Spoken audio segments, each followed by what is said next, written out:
Now this is going to be a review for episode 312 of Naruto Shippuden. Sorry for uploading this late, but I originally wasn't going to review it, but for after watching it a second time, I felt a lot more like reviewing it. Now the first thing I'm going to say right off the bat about this episode that I really liked is how they kept everything balanced. And what I mean by that is that usually it's like 70 to 90% filler in the past and 10 to 30%, in the present.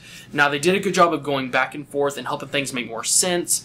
And, not in a way where they, were just jumping too much, but they did a good job of just keeping things well balanced within the past and the present, and just making things make more sense. Now, this episode is about Lee, and it didn't really, I guess you could say, answer any questions that people were really wondering too much about, but it did help things make sense more. Now, in this episode, he finds about this ultimate taijutsu user, and he tries to, I guess you could say, learn from him, help train with him and make him better because his master's out of town and he's I guess you could say surprise him by, training as hard as he can and be just ultimately a lot better taijutsu user. Now, he tries to, I guess you could say, learn from this guy, but the problem is that he doesn't want to teach him because I guess you could say Lee reminds him of someone that was once his student, and I guess you could say they have similar traits and they're very similar in a few ways. And just generally I guess you could say he doesn't have anything personal against Lee, but, he's been down this path before and he's seen the same thing happen before, or at least he thought so. And he doesn't want to see the same result, so he tries to tell Lee to not be, try to be a shinobi or anything like that. If you only can do taijutsu, then you're just not going to be able to be a shinobi.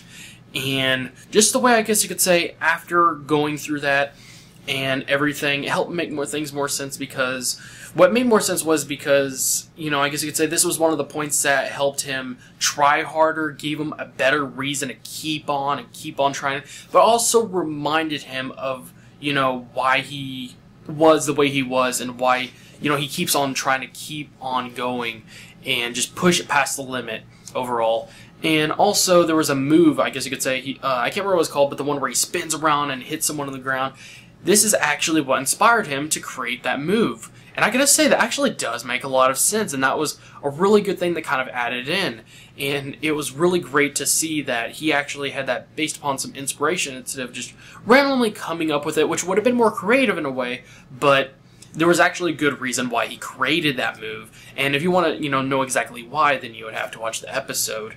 And just overall, answered some questions, good storyline, and it really signified a lot of things. And it really, I guess you could say, had a lot of meaning as far as, the character of Lee and helping things make a bit more sense. And I really liked this episode, and it also, I guess you could say, signified some of the confidence and just overall showed how far he's come and just how great things have gotten since he was from when he was young, and how much better he is as a taijutsu generally now. And it made him look so much better in a way that he just totally annihilated that guy. Like, no joke. He didn't even have to, he didn't have to go beast mode, the 6th inner gates or anything like that. He just did it right off the bat. I mean, it was really crazy, and it shows you how much stronger he's gotten over the years. Like, just no joke. He's gotten a lot better and really separates from the rest and surpassed the master's, I guess you could say, thoughts and, what he thought he was going to be able to predict, what was going to happen. He thought he knew what was,